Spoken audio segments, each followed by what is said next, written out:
परमहंस रामकृष्ण मौनीबाबा शिक्षण संस्था चिखलीचे सर्वेसर्वा माजी आमदार राहुल बोंद्रे यांनी आपलं शैक्षणिक दालन उभं करत असताना शासनाच्या कुठल्याही प्रकारच्या बांधकाम परवानग्या व कुठल्याही प्रकारचं अकृषक आदेश म्हणजे याने ऑर्डर न घेता फार मोठ्या प्रमाणात बांधकाम केलं आणि बांधकाम करत असताना राज्य शासनाकडून जी NOC घ्यायला हवी त्या NOCसाठी सगळे बोगस डॉक्युमेंट्स त्यांनी राज्य शासनाला व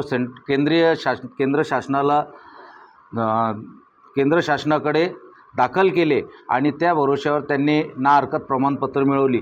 परंतु सदरू ना हरकत प्रमाणपत्र सुद्धा दिशाभूल करून बोगस कागदाच्या भरोश्यावर मिळवलेले असल्याने ते रद्द करण्यात यावं ना हरकत प्रमाणपत्र आणि राहुल बोंद्रे यांच्यावर 420चा गुन्हा दाखल करण्यात यावा।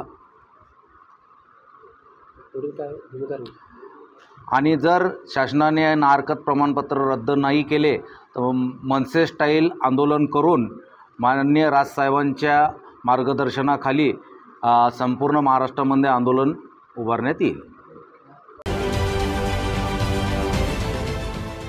देश विदेशातील प्रत्येक घडामोडींचे लाईव्ह अपडेट मिळवण्यासाठी आता साम टीव्हीच्या सर्व सोशल मीडिया प्लॅटफॉर्मला लाईक, फॉलो आणि सबस्क्राइब करा। तसंच सर्व नोटिफिकेशनसाठी बेल आयकॉन प्रेस करायला विसरू नका।